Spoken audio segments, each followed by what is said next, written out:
যে সব লাগছে ভালো, চোখ জুড়ে কথা। ঢাকাই সিনেমার মেগাস্টার শাকিব খানের সঙ্গে সম্পর্কের বর্তমান অবস্থা নিয়ে অবশেষে স্পষ্ট বক্তব্য দিলেন চিত্রনায়িকা শবনম বুবলী। আমি একজন married person, I am not divorce. Divorce হয়েছে কি হয়নি, নতুন করে বিয়ের পরিকল্পনা আছে কি, সব প্রশ্নের সরাসরি উত্তর দিয়েছেন বুবলী নিজেই। ভালোবাসা দিবস ও পহেলা ফাল্গুন উপলক্ষে এক বিশেষ পডকাস্টে অতিথি হিসেবে হাজির ছিলেন বুবলী। সেখানে সঞ্চালক সরাসরি প্রশ্ন করেন, আপনি আবার কবে বিয়ে করছেন? এই প্রশ্নের জবাবে একদম পরিষ্কার ভাষায় বুবলী বলেন, শুরুতেই বলে নিচ্ছি আমার তো ডিভোর্স হয়নি, তাই বিয়ের প্রশ্নই ওঠে না। এই এক কথাতেই যেন অনেক গুঞ্জনের ইতি টানলেন তিনি।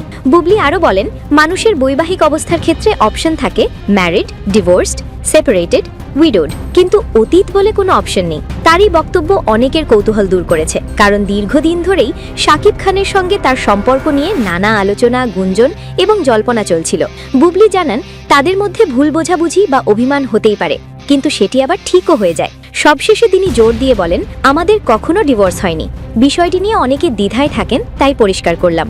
শাকিব খানের জন্য নতুন পাত্রী খোঁজার খবর প্রসঙ্গে বুবলী বলেন, এটি সম্পূর্ণ ব্যক্তিগত সিদ্ধান্তের বিষয়। তিনি এই বিষয়ে কোনো নেতিবাচক মন্তব্য করেননি, বরং পরিমিত ও পরিণত অবস্থানই নিয়েছেন। এই বিশেষ পডকাস্টে বুবলী শুধু শাকিবের সঙ্গে তার সম্পর্ক নিয়েই নয়, নিজের প্রথম প্রেম, মিডিয়া পাড়ার গুঞ্জন এবং ব্যক্তিগত অভিজ্ঞতা নিয়েও খোলামেলা কথা বলেছেন। তার কথাবার্তায় ছিল আত্মবিশ্বাস, সংযম এবং স্পষ্টতা।